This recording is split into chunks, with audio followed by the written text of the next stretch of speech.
10 ఏళ్ల పాటు రాష్ట్రాన్ని కేసీఆర్ హరీష్ రావులు దోచుకున్నారని fisheries corporation chairman Mettu Sai Kumar ఆరోపించారు. 1,00,000 కోట్ల అప్పు చేసి తెలంగాణను ఆగం చేశారని విమర్శించారు. తెలంగాణకు కేసీఆర్ కుటుంబం శనిలా దాపరించిందని మండిపడ్డారు. 2 ఏళ్ల నుంచి తెలంగాణ అభివృద్ధి చెందుతుందంటే ఓర్వలేకపోతున్నారని ఎద్దేవా చేశారు మెట్టు సాయి కుమార్. మీతో పాటు మీ చిల్లర గ్యాంగ్ వచ్చినా కూడా రేవంత్ రెడ్డి గారి కాలి గోటికి సరిపోరు. మీరు నేను చెప్పాను కదా, బిగ్ బాస్ 10లోకి కేటీఆర్ని హరీష్ రావుని పంపాలి. వారికి అక్కడికి సమర్థులు.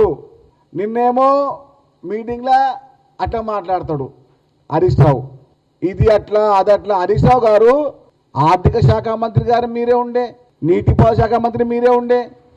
కేసీఆర్ తర్వాత కాళేశ్వరం ఉన్న పాపం అవుతుందంటే హరీష్ రావుదే. తలా పాపం తెలో పిడికడి. మామకు తగ్గాలుడు. చిల్లర మాటలు మాట్లాడే ముందు, చిల్లర వ్యవహారాలు చేసే ముందు గత 10 సంవత్సరాలు పొడిచిన పనులని చెప్పొచ్చు కదా. ఆర్థిక శాఖ మంత్రిగా ఉండే 5 ఏళ్ళు, దానికన్నా ముందు ఇరిగేషన్ మంత్రిగా ఉండే. ఏం పీకినావు నువ్వు? 1,00,000 కోట్ల అప్పుని, 1,00,000 కోట్ల దోపిడిని నువ్వు మీ మామ ఇద్దరు కూర్చొని నాకెంత నీకింత అని మాటలు పంచుకొని తెలంగాణ ఆగం చేసి మీరిద్దరే కదా. 10 సంవత్సరాలు శైలిలాగా దాపరించారు తెలంగాణ రాష్ట్రానికి. ఇప్పుడిప్పుడే తెలంగాణ కుదిరిపడతా ఉంది 2 సంవత్సరాల నుంచి. అది చూస్తే కూడా ఓర్వరు, కళ్ళల్లో నిప్పులు వస్తూ ఉంటే వాళ్ళకు.